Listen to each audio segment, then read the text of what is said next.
Hayatımızın anlamını biz oluşturmayız. Onu keşfederiz. Çalışmak zorunda değilken bile meşgul olmak istiyorsanız ufkunuzda bir ikigai'niz, yaşam boyunca size rehberlik eden bir amacınız olmalı. Toplum ve kendiniz için bir şeyleri güzel ve kullanışlı kılmak adına kendinizi motive etmelisiniz. Sevgili dost, kitap özetleri köşemizde bugün yine hem çok özel hem de uluslararası çok satan bir eser var. Ikigai, Japonların uzun ve mutlu yaşam sırrı. Çok keyifli bir özet olacağına inanıyorum. Bu arada geçtiğimiz hafta ne yazık ki buluşamadık. Ben üzüldüm ve büyük bir eksiklik hissettim. Bilmiyorum, sen de hissettin mi? Hayatın anlamı nedir? Mesele sadece uzun yaşamak mı, yoksa daha yüksek bir amaç mı aramalıyım? Neden bazı insanlar ne istediğini bilirken ve yaşam tutkuları varken diğerleri kafa karışıklığıyla güçsüzleşiyor? Kitabın yazarları Francesca Miralles ve Hector Garcia bu sorular üzerine konuşurken Japonların Ikigai dedikleri bir kelime yahut felsefeye geliyor konu. Ikigai hep meşgul kalarak mutlu olmak gibi bir anlama karşılık geliyor. Kelime kelime bakacak olursak Japonca'da iki, yaşam, gai, anlam demek oluyor ve bu kelimelerin birleşiminden doğan Ikigai, yaşam amacı anlamına geliyor. Bu felsefe Okinawa'da dünyanın en uzun yaşayan insanlarına rehberlik eden bir yaşam tarzına dönüşmüş. Garcia ve Miralles Okinawa'ya gidip bu insanların uzun ve mutlu bir yaşam sürmelerinin sebeplerini araştırmaya karar veriyor ve bu arayış onları milyonlarca insana ilham olan Ikigai kitabını yazmaya yönlendiriyor. İnsanların uzun ve mutlu bir yaşam sırlarını keşfetmelerine yardımcı olmak amacıyla titizlikle hazırlanmış bir eser bu. Sağlıklı bir yaşamın sadece bedensel sağlıktan ibaret olmadığını, ruhsal tatminin ve anlamlı bir yaşamın önemini vurguluyor. Kitapta hayatını anlamlı kılmanın, kendine tutkuyla bağlı bir yaşam sürmenin yollarını keşfediyorsun. Dolayısıyla mutlaka okumanı isterim. Evet, çayın kahven hazırsa şimdi kitabın detaylarına kendi yorumlarımla birlikte girebilirim. 1. bölüm Okinawa'nın sırrı, uzun ve mutlu yaşamın anahtarları. Dünyanın en uzun yaşam süresine sahip bölgelerinden biri olan Okinawa, Japonya'da yer alıyor. Burada her 100.000 kişiye 24.000 kişi 100 yaşını geçiyor. Elbette genetik faktörler önemli bir rol oynasa da Okinawa'da yaşayan insanlar uzun ve sağlıklı yaşamlarını yalnızca genetik miraslarına borçlu değiller. 5 mavi kuşak adı verilen uzun ömür bölgelerini araştıran bilim insanları uzun yaşamın anahtarlarını şöyle belirlemiş: sağlıklı beslenme, düzenli egzersiz, güçlü sosyal bağlar ve yaşam amacı, yani Ikigai. Bilim insanlarına göre bu bölgedeki insanlar yalnızca sağlıklı bir yaşam tarzını benimsemekle kalmıyor, aynı zamanda sabahları uyandıklarında onları yataktan kaldıran güçlü bir Ikigai, yani yaşam amacı buluyorlar. Bu hayatlarına anlam ve yön kazandıran güçlü bir itici güç haline geliyor. 2. bölüm Ikigai'nizi bulun ve bunun için 4 temel soru. Herkesin Ikigai'si farklıdır diyor yazarlar.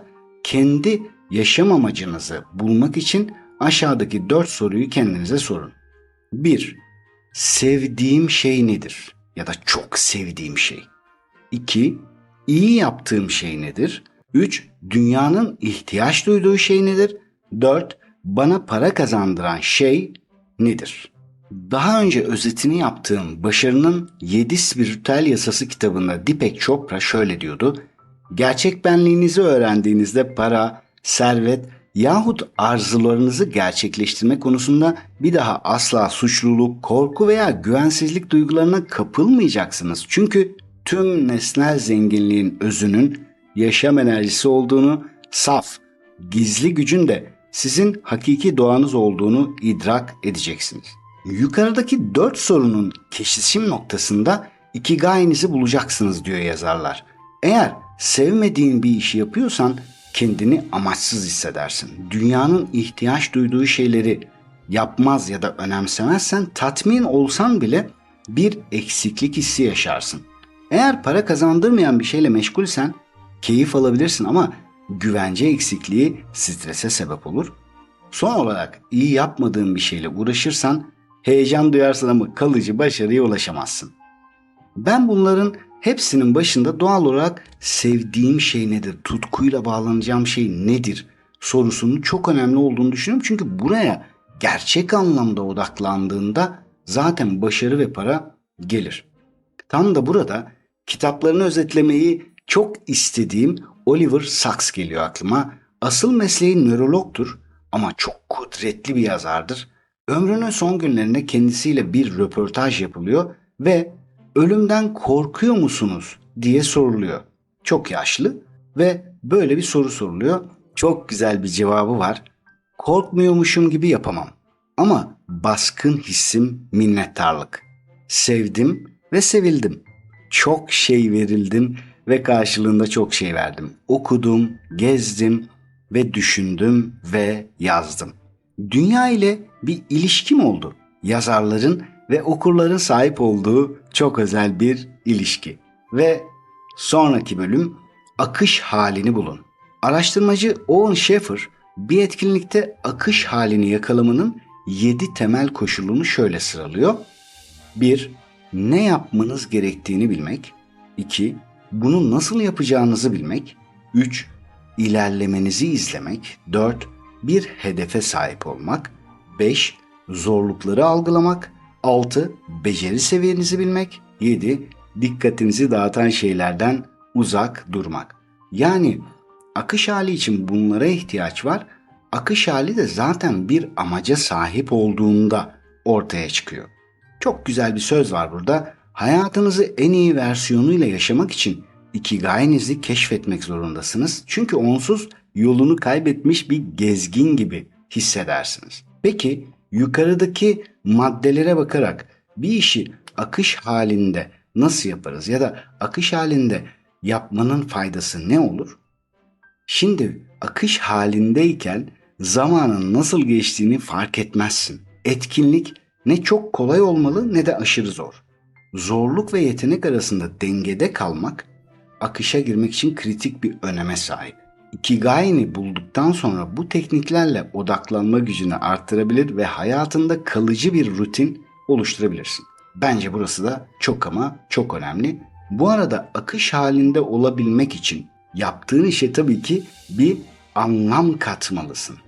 Bu konuda çok ama çok sevdiğim bir örnek var. Piyasaya sürülecek Macintosh bilgisayarlar için harıl harıl çalışmalar yürütülen Apple'da mühendisler Steve Jobs'a yaptıkları işi bir türlü beğendiremiyordu. Jobs, sistem açılışının çok uzun sürdüğünü düşünüyor ve kısaltmalarını istiyordu. Hani hiçbirimiz hoşlanmayız ya bir bilgisayarın açılışının uzun sürmesinden. Bundan bahsediyor Jobs. Bu konuda onları çok zorluyor ve yaptıkları işi birkaç kez reddederek Mac bilgisayarların açılışını kısaltmalarını sağlıyor. Ancak mevcut durum onu halen memnun etmiyor. Mac'in işletim sistemi üzerinde çalışan baş mühendis Larry Kenyon şöyle anlatıyor. Steve Jobs masama geldi. Benden ne isteyeceğini biliyordum. Ve tam ona daha fazla kısaltmanın mümkün olmadığını söyleyecektim ki şöyle konuştu. Eğer 10 saniye kısaltmanın bir insanın hayatını kurtaracağını söylesem bunu yapar mıydın? Ben daha cevap vermeden bu kez beyaz tahtanın önüne geçti ve 5 milyon insanın Mac kullandığını düşünelim. Her birinin her gün 10 saniye geç açılması demek toplamda 300 milyon civarı saatin yani en az 100 yaşam süresinin bir yılda gitmesi demek.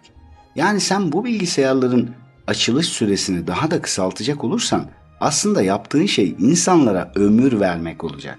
Daha önce 10 saniye bile kısaltmanın imkansız olduğunu düşündüğüm işe öyle bir anlam yüklemiş, bana ve ekibime öyle bir amaç vermişti ki yalnızca birkaç hafta içinde cihazın açılışını tam 28 saniye kısalttık. Eğer yaptığımız işin bizim için bir anlamı varsa çok daha başarılı işler çıkarabiliyoruz. Sıradaki bölüm stresi azaltın ve hareket edin. Stres yaşam süremizi kısaltıyor. Tabii kontrol edilemeyecek seviyedeki stres. Az stres ve düzenli bir rutine sahip olmak ise onu ne yapıyor? Uzatıyor. Oturmak ömrü kısaltıyor, hareketli bir yaşam ömrü uzatıyor. Okinawa'daki insanlar gün içinde sürekli hareket halindeler diye anlatıyor yazarlar.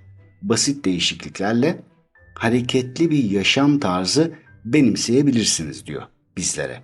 Örneğin işinize yürüyerek gitmek, arabanızı daha az kullanmak ya da asansör yerine merdivenleri tercih etmek gibi. Sıradaki bölüm doğayla bağlantı kurun, alternatif bir işiniz olsun, aktif yaşamdan emekli olmayın. Okinawalılar ek iş olarak tarımla uğraşmakta.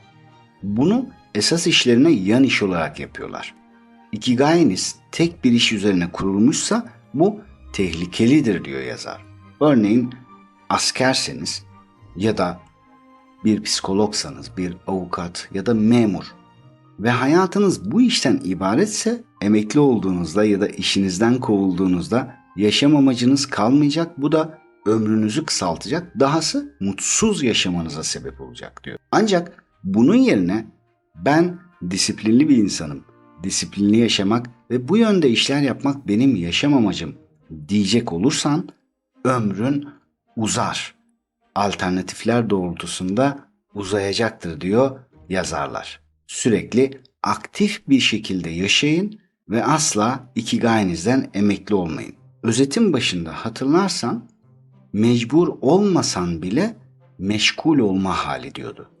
Yani bir şeyi o kadar seversin ki onu yapmak zorunda değilken bile, bunu yapmak sana para kazandırmayacakken bile onunla meşgul olmayı seversin çünkü o senin hayat amacına hizmet eder. Sıradaki bölüm beslenme ve Yasemin Yeşilçayı. Bu bölümde daha çok beslenmeye ve sağlıklı yaşama odaklanmış yazarlar. Diyorlar ki Okinawalıların diyetinde ya da beslenme tarzında her gün en az 5 porsiyon sebze ve meyve yer alır. Deniz yosunu, tofu, miso ve yeşil çay bu diyetin temel taşlarıdır. Kaloriyi sınırlı tüketiyorlar.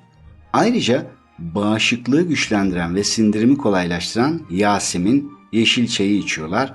Midelerini %80 dolulukta bırakıyorlar. Doymadan kalkıyorlar sofradan. Bu bir yerden bize de tanıdık geliyor değil mi? Bizim inancımızda da tam doymadan kalkmak vardır aslında. Hem sağlık hem de gerçek bir şükür için ya da başkalarıyla da paylaşmak için değil mi? Çok da güzel bir söz var burada. Sağlığınız ikigai'nizin sürdürülebilirliğinin anahtarıdır. Bedeninizin sağlığı ruhunuzun uzun ömürlülüğüne hizmet eder. Sıradaki bölüm yavaşlayın ve hayatın tadını çıkarın. Okinawalılar hayatı yavaş bir tempoyla yaşıyorlar diye aktarıyor yazarlar. Küçük anları kutluyorlar. Günlük yaşamlarında bile müzik ve dansı eksik etmiyorlar. Modern dünyanın hızı çoğu insanı stresli ve yorgun bırakıyor. Eğer hayatınız hızlı bir akışta ilerliyorsa belirli zaman dilimlerinde yavaşlayarak anın tadını çıkarmaya çalışın diyor yazarlar. Çok güzel bir söz var yani. Acelecilik kadar insanı geciktiren bir şey yok. Oysa insan acele ettiği şeye ya gecikir ya elinden kaçırır ya da hiç ulaşamaz. Yeni bölüm sosyal bağlar ve mutluluk. Okinawalılar topluluklarına ve arkadaş gruplarına büyük önem veriyorlar. Moai adı verilen küçük gruplar insanların düzenli olarak bir araya gelip sohbet ettiği, birbirlerine destek olduğu sosyal çevreler. Sosyal ilişkiler yalnızca duygusal refahı değil, aynı zamanda fiziksel sağlığı da iyileştiriyor. İngiltere'de yapılan bir araştırmaya göre mutlu ve sosyal insanların %35 daha uzun yaşama olasılığına sahip olduğu bulunmuş. Ve son bölüm şükredin ve minnettar olun. Kaliforniya Berkeley Üniversitesi'nde yapılan bir çalışmada minnettarlık duygusu taşıyan insanların diğer gruplara göre %25 daha mutlu olduğu keşfediliyor. Bir önceki bölümden hatırla, mutlu ve sosyal insanlar %35 daha uzun yaşama olasılığına sahipti. Bu çalışmada katılımcılar 3 gruba ayrılıyor ve onlardan 10 hafta boyunca günlük tutmaları isteniyor. Gruplardan birine bir önceki hafta boyunca nelere minnettar olduklarını yazmaları isteniyor. Diğer gruptan bir önceki hafta boyunca 10 küçük sıkıntıyı listelemeleri isteniyor. Üçüncü gruptan da bir önceki hafta boyunca hayatlarını etkileyen 10 faktör hakkında yazmaları isteniyor. 10 haftanın sonunda birinci gruptaki kişiler, yani minnettar oldukları şeyleri yazanlar %25 daha mutlu hissettiklerini belirtiyorlar. Sevgili dost, minnettar olmak sadece zihinsel sağlığımızı değil, fiziksel sağlığımızı da çok önemli ölçüde geliştiriyor. Bir şükür günlüğü tutmak, her gün sana iyi gelen birkaç şeyi yazmak hayatını bambaşka bir noktaya taşıyabilir. Hem de tek başına. Her gün yatmadan önce ya da sabah uyandığında en çok neye şükrediyorum diye sor ve oraya istersen 3, istersen 5 şey yaz. Birkaç gün içinde ne kadar ciddi anlamda değiştiğini göreceksin hayatının. Üstelik bu stres seviyeni düşürecek, daha sağlıklı ve mutlu bir yaşam sürmene de yardımcı olacak. Tüm bunları dinledikten sonra halen hayat amacını bulma konusunda, keşfetme konusunda emin olamadıysan bir önerim var. Daha önce Stephen Covey'in Etkili İnsanların 7 Alışkanlığı kitabını özetlemiş, orada da değinmiştim. Ama tekrar edeceğim çünkü çok önemli. Orada Stephen Covey bizi kendi cenazemizi düşünmeye teşvik ediyor. Hayat amacını keşfetmek için harika bir yöntem olduğunu söyleyebilirim. Bir an için düşün. Kendi ölüm ilanını görebilecek olsan, sence orada neler yazardı? Yani bugünkü sen olarak düşün. Ölüm ilanını görsen, sence orada neler yazardı? Cenazende insanlar senin için neler söylerdi? Ya da sen neler yazılmasını ve söylenmesini isterdin? İnsanların çoğunun vasat bir hayat yaşamasının sebebi performansını ortaya koymamak, bunun da sebebi hayattaki misyonunu keşfedememek. Misyonunu keşfetmenin yolu da prensiplerini belirlemekten geçer. İşte tam da bunun için sıra dışı bir yol. Hazır mısın? Cenazeni hayal et. Ailen, yakınların, dostların sana son yolculuğunda veda etmek için bir araya gelmiş. Odaklan. Seni uğurlarken hakkında neler konuşuyorlar? Seninle birlikte geçirdikleri hangi anlardan bahsediyorlar? Onların hayatlarında nasıl bir etki bırakmışsın? Yaptığın iyilikler, cesaretin ya da azminle kimlere ilham olmuşsun? Senin hangi başarılarını alkışlamışlar? Şimdi bir an dur ve kendine sor lütfen. Onların seninle ve yaşamınla ilgili neler söylemesini isterdin? Hayatın son bulduğunda insanlar çabaların, inançların ve başarılarınla ilgili nasıl yorumlar yapmalı? İşte bu soruların cevabı senin prensiplerine ayna tutacak. Büyük bir antrenör şöyle diyordu: bence bir insanın mutluluk duyabileceği en iyi zaman üzerinde çalıştığı bir işin sonunu muzaffer bir komutan edasıyla düşünebilmesidir. Bu söz insanın hayallerinin ve hayata bakış açısının ne kadar önemli olduğunu çok güzel anlatıyor.